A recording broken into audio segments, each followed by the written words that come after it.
Another chance today to repair its tarnished reputation. The rules about how it should function were more or less rewritten by the Social Security Secretary Peter Lilly. Among the changes, the agency will now take into account of clean break settlements, and absent parents won't have to pay more than a third of their incomes. Here's our Home Affairs editor, Jennifer Nadel. Persistent protest has led to radical reform. Forced to climb down in an attempt to appease the vocal lobby of absent parents, the government today announced a package of reforms to the Child Support Agency. I believe our proposals will enable the system to achieve its original purpose.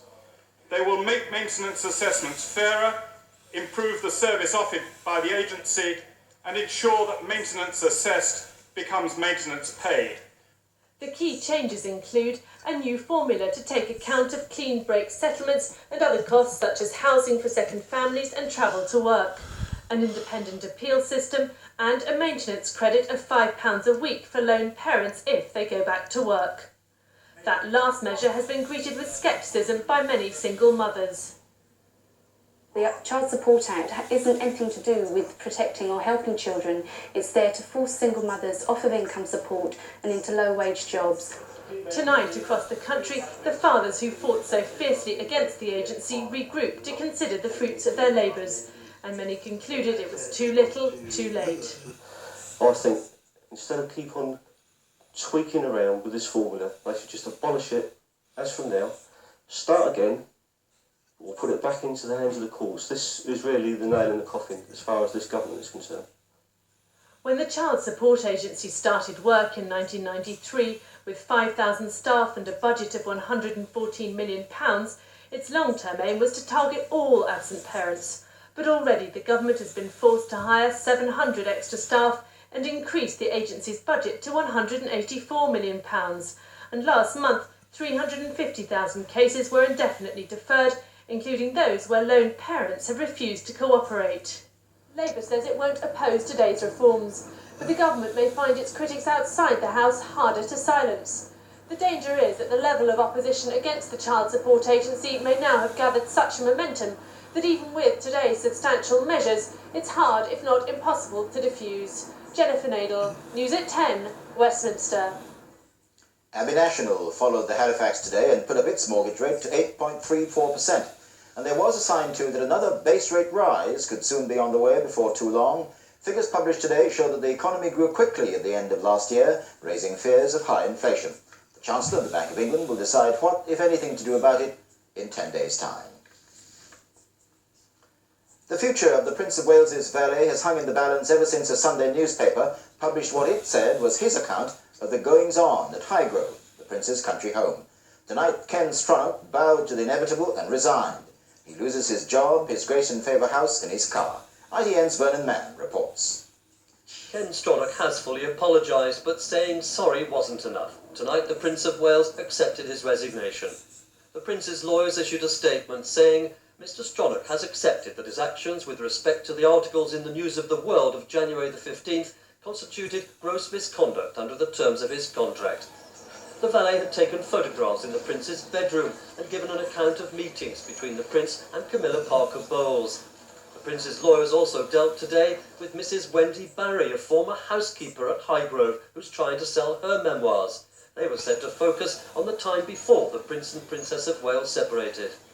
The Prince of Wales has taken out court orders against his now former valet and against his one-time housekeeper, restraining them from talking about their time in his employment, hoping no doubt that these legal moves might dissuade any other members of his staff who might be considering trying to sell their secrets. Vernon Mann, News at 10, Buckingham Palace. Colin Stagg, the man cleared last September of murdering the young mother Rachel Nickel on Wimbledon Common, was today banned from the Common. He and his girlfriend Diane Beddoes were arrested there yesterday. They were charged jointly with possessing an offensive weapon, affray, and actual bodily harm. They were remanded on bail. ITN's Joan Thirkettle was in court. Whilst Colin Stagg, in a cell overnight, was brought in by police, his girlfriend, Diane Beddoes, arrived to find herself swamped by the media.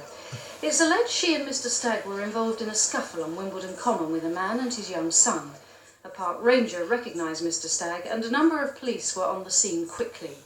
Police frogmen also searched the lake today and discovered an axe. Mr. Stagg is alleged to have hit the man with an axe.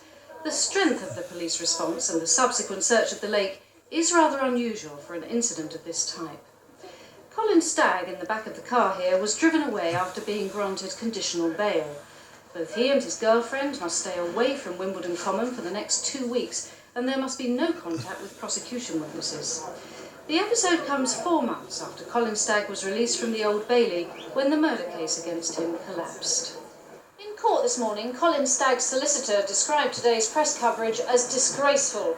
The alleged victim, he said, had already given an interview to The Sun, and one of the witnesses had been featured in Today. All of this, he said, highly prejudicial. I find it absolutely astounding that witnesses in this case should be quoted in the national press this morning in clear breach of reporting restrictions. Colin Stagg, like anyone else, is entitled to a fair trial. Mr. Ryan has reported a number of newspapers to the Attorney General.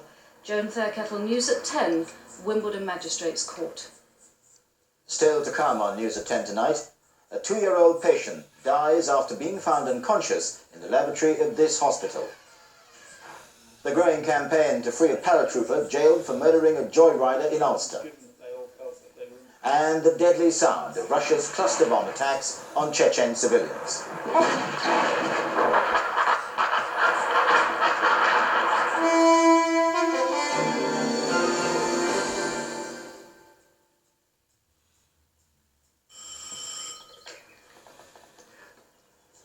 Nicole. Papa? Maman.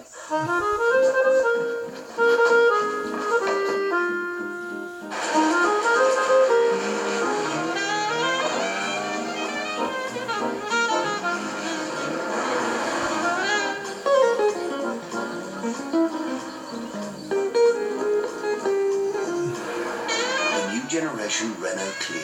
It's perfect for visiting dignitaries.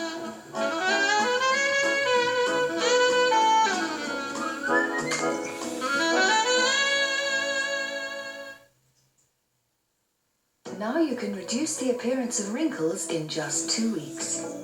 Created by Laboratoire Garnier Paris, new wrinkle lift from Synergy.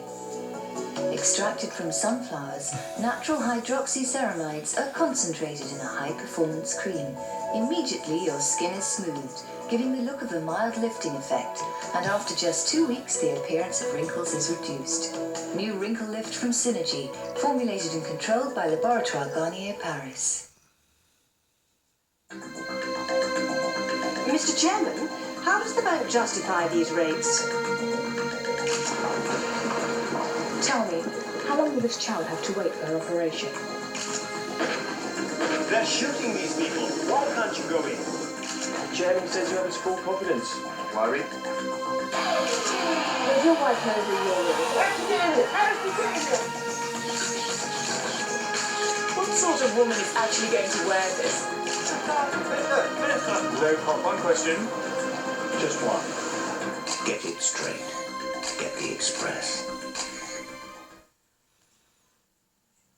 I'm here with the first men ever to drill in over 1,500 feet of water west of Shetland.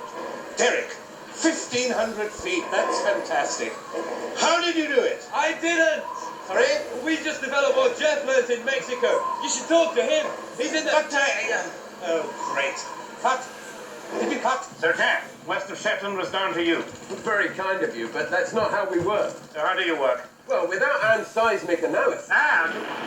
Well, Nick's survey was critical. We can't take all the credit. Oh, couldn't you just pretend? He's down south.